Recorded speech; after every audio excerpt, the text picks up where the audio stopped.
Okay, welcome to the second video out of 3 about how to record high quality guitar DI tracks for sending off to a mix engineer or something like that while still recording something like JamUp Pro. Okay, so in the previous video we talked about how to get all this connected up and basically get to where we are here. So watch that video if you want to get here.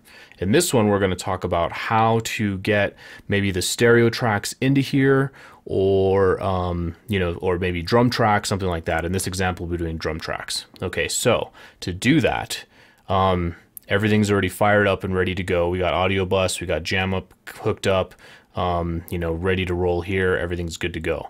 Okay, so what we're going to want to do is go to Dropbox, and I find this to be the easiest way to do this without it doing anything too fancy. I've already, basically my mix engineer gave me this information. I'm a mix engineer, so I gave it to myself, but, here's this easy drummer. The other thing I put in was a click track. Okay, so in this case, everything's, this is just a really simple example, but Cubasis doesn't actually support tempo changes. So you might have to ignore the built-in tempo and give a separate click track, okay, for the guitarist to follow. Okay, so you might have to import both of those. Okay, so we'll go ahead and select this, and it'll want to play right away. So let's go ahead and pause that. I don't want to hear it. And then we'll hit this button right here, and then we'll do open in Cubasis. And it'll tell you up here that it was dropped into your media bay already.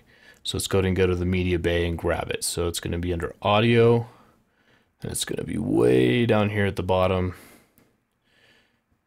Keep going, and there it is right there. Of course, covered by the icon a little bit. So go ahead and double hit that, and it'll go to import it. Now, if you notice, it set it wherever I have this set, where the marker is set. So you actually want to make sure that that's at the beginning, or you can drag this over. Okay, the other thing that you want to do is set this BPM to match. In this case, this is a really simple BPM. So go ahead and drop this to 100, and you'll see that you can see that it perfectly lines up on the 1, okay? And with 2 measures pre-roll going into it. Okay, so in this case, I already have everything lined up, but these were the stuff I did before, so let's go ahead and get rid of these, and we'll do new takes. So just to listen real quick, here we are.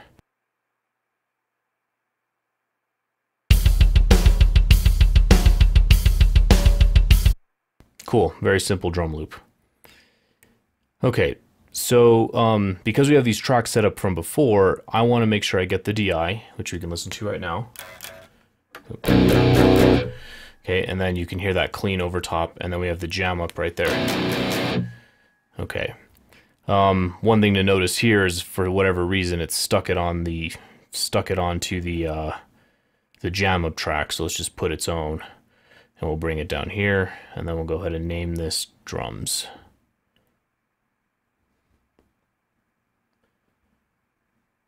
Okay, so now what we actually want to record is we want to record the JamUp track, we don't want to record this one, and we want to record the DI.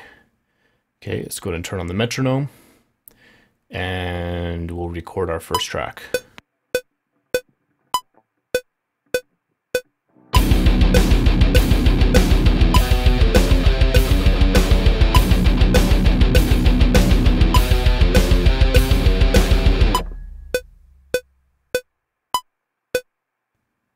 Cool. So as I explained in the previous workflow, I like to move these over to their own track, this JamUp track on its own. Okay, so now that's cool and all. Let's go ahead and add a second track. Okay, some guys like to listen to the original track. I actually don't. I like to track, just with the click and the drums on my own. Okay, so we'll go ahead and add a new DI track. So go ahead and call this one GDI2. Okay, and then same thing, we're going to record the JamUp track and the GDI track. Start back from the beginning, metronome's on.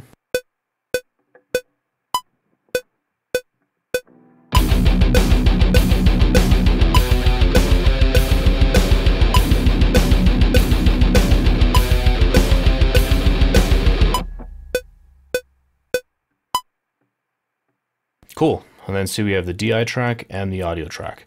So again, I like to put this on its own track.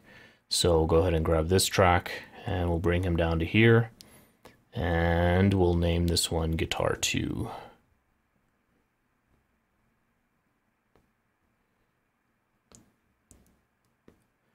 All right, great. So now when I'm mixing this to send to somebody, okay, you know, one thing I like to go ahead and do, again, just to give you an idea of what it should sound like, I'll go ahead and mute the two DI tracks. So they're still here, but they're muted. We never hear them.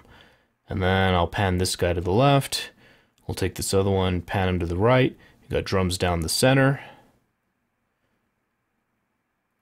Okay, and then we'll go ahead and check it out.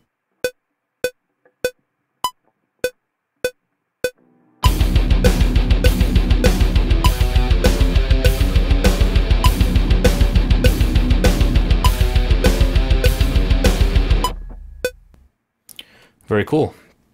So that's it. So from here on, you can add tracks, maybe do bass, whatever else, vocals, whatever else you need to do. And you know, now you've got these DI tracks saved, ready to send to somebody else, or as insurance. You might be able to reamp these later, whatever, but at least you have the DIs and you're able to play with some type of affected signal. So in the next video, we'll talk about how to get these out to your mixing engineer, so that way he can use them in some type of manner, and you know, how to do like some basic bounce down and that kind of stuff. So yeah, so keep an eye out for the third video. Thanks a lot.